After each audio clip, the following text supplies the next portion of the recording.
हरिश्चंद्र श्रीवास्तव जी के पास। हरिश्चंद्र जी, ब्रेक पर जाने से पहले आपने सुना क्या कहा गया, और ये बात बिल्कुल सही है कि अगर पुलिस अधिकारी मौके पर संवेदनशीलता दिखाते उस एप्लीकेशन को लेकर, उस बात को लेकर जो बाबर कह रहा था कि उस पर हमला हो सकता है, तो ये घटना नहीं घटती।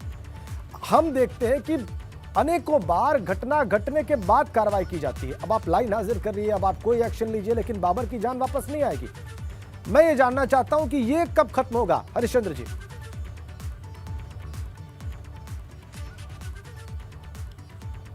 नहीं, देखिए, आदरणीय योगी जी की सरकार शासन प्रशासन को जवाबदेह बनाने के लिए अपराध और भ्रष्टाचार पे जीरो टॉलरेंस की नीति पे काम कर रही है, और अधिकारियों को और जो भी सिस्टम के लोग और स्थानीय प्रशासन के लोग हैं, पुलिस प्रशासन के लोग हैं, सबकी जवाबदेही सुनिश्चित करने के लिए आदरणीय योगी जी की सरकार काम कर रही है। और समय समय पर जिन पुलिस अधिकारी हों या सामान्य प्रशासन के अधिकारी हों जिनकी कर्तव्य शिथिलता इस तरह के सामने आई, उनके खिलाफ कड़ी से कड़े कदम भी आदरणीय योगी जी की सरकार ने उठाए। और आपने गोरखपुर की घटना नज़ीर है, जब पूरे पुलिस थाने के ऊपर 302 में मुकदमा दर्ज हुआ।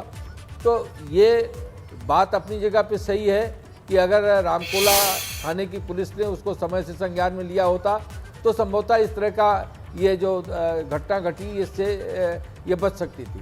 लेकिन इसके साथ ही जो लोग भी, जो इस तरह के तत्व इस तरह के समाज में जहर बोल रहे हैं और इस तरह के ईर्ष्या द्वेष के कारण इस तरह की जघन्य कृत्य कर रहे हैं, ऐसे तत्वों को, ऐसे जो लोग हैं, उनके भी खिलाफ सरकार कड़ी से कड़ी कार्रवाई सुनिश्चित करेगी। और ऐसे जो अपराधी किस्म के लोग हैं और जो आपराधिक प्रवृत्ति के हैं, उनके प्रति जीरो टॉलरेंस की जो कार्रवाई है वो तो है, लेकिन निर्णायक कार्रवाई इन लोगों के खिलाफ होगी, ताकि समाज में भी एक लेसन जाए और ऐसे लोग भी सबक ले सकें। ये योगी सरकार का पूरी तरह से संकल्प। इंतजार कर रहे हैं हरिश्चंद्र जी की ऐसा मौका आए कि अपराध होने से पहले ही जो वातावरण है उसको समाप्त कर दिया जाए, या अपराधियों के जो हौसले हैं उनको आगे ना बढ़ने दिया जाए।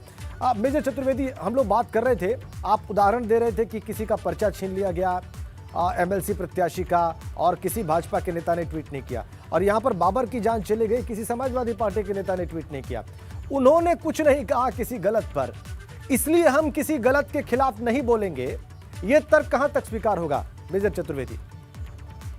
देखिए, ये जो घटना जिसका आप जिक्र कर रहे हैं, ये मेरे संज्ञान में अभी आई है, और मैं समझता हूं कि क्योंकि ये जो मौत हुई है मेरे ख्याल से शायद आज हुई है, तो मैं समझता हूँ हो सकता है ट्वीट आ जाए लोगों की जानकारी में, क्योंकि आज शपथ ग्रहण हो रहा है, सब लोग वहीं हैं, तो हो सकता है कि अभी जो है कुछ समय बाद जो है इस पे निश्चित रूप से कहीं ना कहीं कोई पहल की जाए। बात वहीं आती है घूम फिर करके कि आज सत्ता में भारतीय जनता पार्टी की सरकार है। हमने ट्वीट कर भी दिया तो उससे बहुत ज्यादा केवल राजनीतिक कुछ खबर ही है, उससे ज्यादा उसका कोई महत्व होगा नहीं। जो लोग सत्ता में बैठे हैं, जवाबदेही उनकी है, जिम्मेदारी उनकी है, सत्ता उनके पास। विजय चतुर्वेदी, यहाँ पे मैं थोड़ा असहमत हूँ, यहाँ पे मैं आपसे असहमत हूँ। ये जरूर सही बात है कि सत्ता में जो बैठे हैं जिम्मेदारी उनकी है, लेकिन ऐसा नहीं है कि जो विपक्ष में बैठे हैं और जिनके पास एक अच्छी खासी स्ट्रेंथ है सदन में, जो नेता प्रतिपक्ष हैं, और सबसे बड़ा जो विपक्षी दल है, बल्कि विपक्ष के नाम पर वही एक दल है, उसके नेता के या उनके नेताओं के कुछ कहने का असर नहीं होगा। मैं इससे असहमत हूं। किसी भी बड़े और महत्वपूर्ण लीडर के कुछ भी कहने का या किसी ऐसी घटना पर निंदा करने का, उसकी भर्त्सना करने का गहरा असर होता है मेजर चतुर्वेदी, और उसकी निंदा होनी ही चाहिए। ऐसी घटनाओं की निंदा पार्टी लाइन से अलग जाकर होनी ही चाहिए, चाहे वो सत्ता पक्ष में हो या विपक्ष में हो।